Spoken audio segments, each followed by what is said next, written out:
This is NBC News Update, brought to you by General Motors. Now here is Jessica Savage. Good evening. In just a few minutes, President Reagan will warn the nation it faces economic calamity unless it attacks inflation and unemployment. President Reagan's first televised address on the economy will be carried next here on NBC.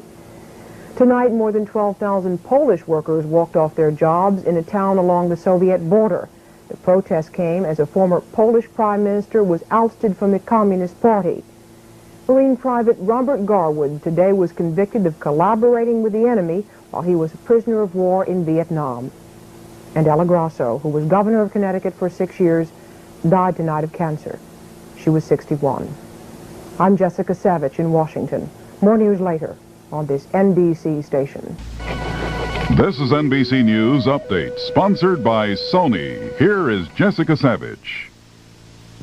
Good evening. The U.S. Court of Appeals tonight blocked an order that would have meant the end of the Professional Air Traffic Controllers Organization. Earlier today, the government decertified PATCO because of the air controllers' strike. Congress tonight passed a 4-year farm bill, which the administration says will cost $5.6 billion more than legislation already passed by the Senate. President Reagan told world leaders at the Economic Summit in Cancun, Mexico, late today that the United States was ready to talk about ways to help poorer countries.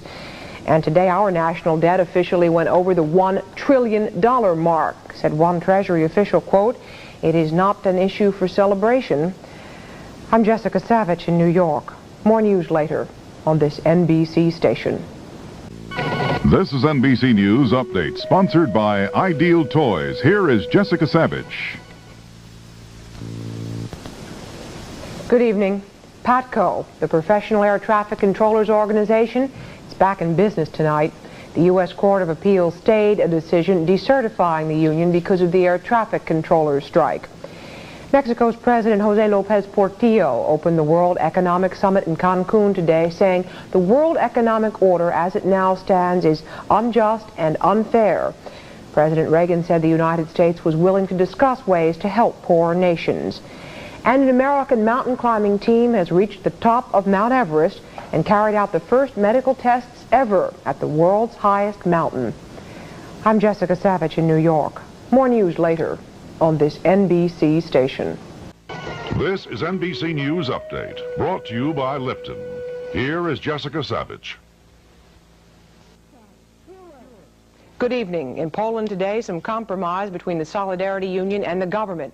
The union will work one Saturday a month, while the government promised the union access to the media. But with some issues unresolved, the union may yet strike on Tuesday.